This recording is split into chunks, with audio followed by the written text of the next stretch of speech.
Evangelio de nuestro Señor Jesucristo según San Lucas. Gloria a ti, Señor. En aquel tiempo, cuando Jesús hubo acabado de dirigir todas estas palabras al pueblo, entró en Cafarnaúm. Se encontraba mal y a punto de morir un siervo de un centurión, muy querido de éste. Habiendo oído hablar de Jesús, envió donde él unos ancianos de los judíos para rogarle que viniera y salvara a su siervo. Estos, llegando donde Jesús, le suplicaban insistentemente, diciendo: «Merece que se lo concedas, porque ama a nuestro pueblo, y él mismo nos ha edificado la sinagoga». Jesús iba con ellos, y estando ya no lejos de la casa, envió el centurión a unos amigos a decirle: «Señor, no te molestes, porque no soy digno de que entres bajo mi techo. Por eso ni siquiera me consideré digno de salir a tu encuentro. Mándalo de palabra y quede sano mi criado, porque también yo, que soy un subalterno, tengo soldados a mis órdenes y digo a este, vete, y va, y a otro, ven, y viene, y a mi siervo, haz esto, y lo hace». Al oír esto, Jesús quedó admirado de él, y volviéndose dijo a la muchedumbre que le seguía: «Os digo que ni en Israel he encontrado una fe tan grande». Cuando los enviados volvieron a la casa, hallaron al siervo sano. Palabra del Señor. Hoy el evangelista Lucas nos señala este milagro de la curación del siervo de un centurión romano.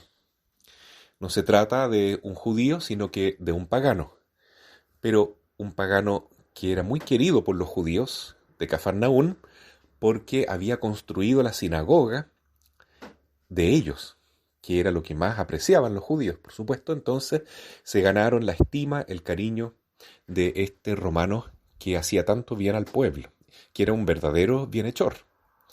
Cierto día un servidor de este centurión cayó muy enfermo y, ya estando grave, el centurión invocó la intercesión de estos amigos judíos, los ancianos, los jefes de la sinagoga, para que fueran donde Jesús, los cuales efectivamente intercedieron por él y le pidieron a Jesús que sanara al servidor del centurión, dado que este romano era un hombre excepcionalmente bueno y se lo merecía, había hecho mérito.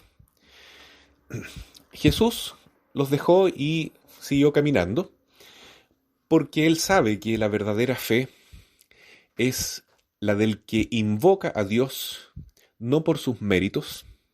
Mira, Señor, yo construí una capilla, yo hice esto por tal persona, por tal grupo, me merezco que me hagas un milagro. Muchas veces los judíos pensaban así, que con sus sacrificios, con sus oraciones, con sus ayunos, ellos merecían que Dios los escuchase. Pero Jesús vino a instaurar una fe mucho más profunda, que consiste en la gratuidad de Dios y en la humildad del pueblo fiel, que espera todo de Dios invocando su misericordia, sin invocar méritos propios, sino solamente la confianza amorosa en Dios, la confianza de los niños.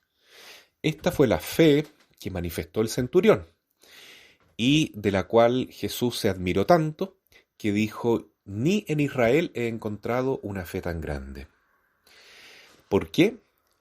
En primer lugar, el centurión no acude directamente donde Jesús, sino que pide la intercesión de otras personas. Segundo lugar, él no acude directamente donde Cristo porque no se encuentra digno. Y le dice: «Señor, no me he querido presentar ante ti porque no soy digno de que entres en mi casa, pero di una palabra tuya y mi siervo quedará sanado».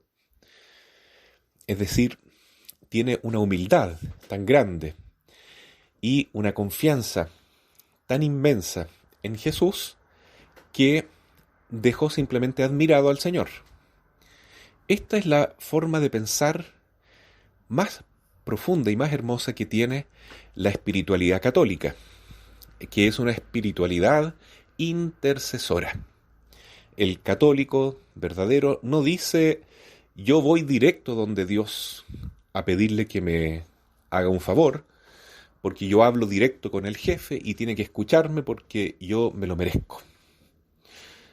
A Jesús le gusta que nosotros recurramos a Él por medio de intercesores.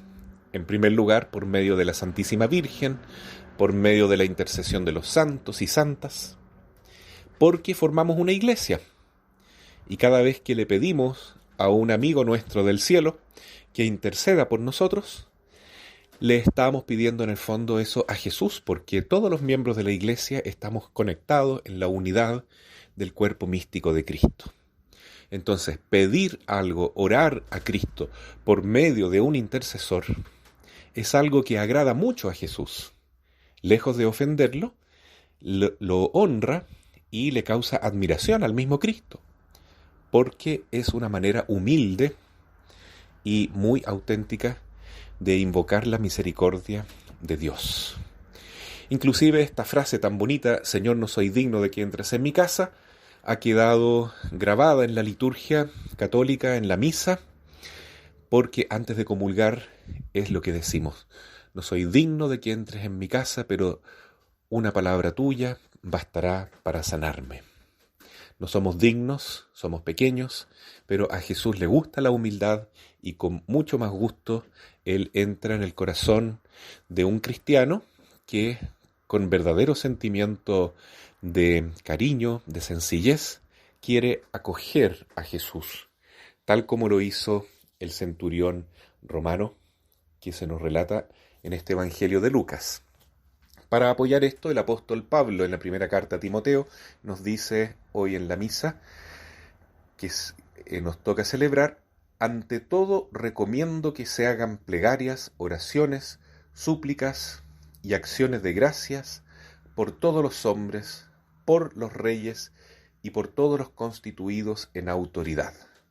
Es decir, el mismo apóstol Pablo confirma lo que la liturgia de hoy en el Evangelio está enseñando, que debemos interceder unos por otros, debemos pedir unos por otros, con fe, con humildad, porque así actúa la comunión de los santos.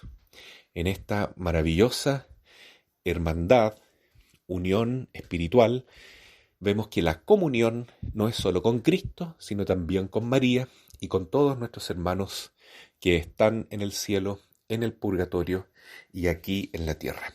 Pidamos entonces hoy a nuestra Madre y a San José que nos eduquen para crecer y madurar como verdaderos hombres y mujeres de fe, al ejemplo de este gran centurión romano que supo dar ejemplo de cómo se debe ser un verdadero discípulo de Jesús.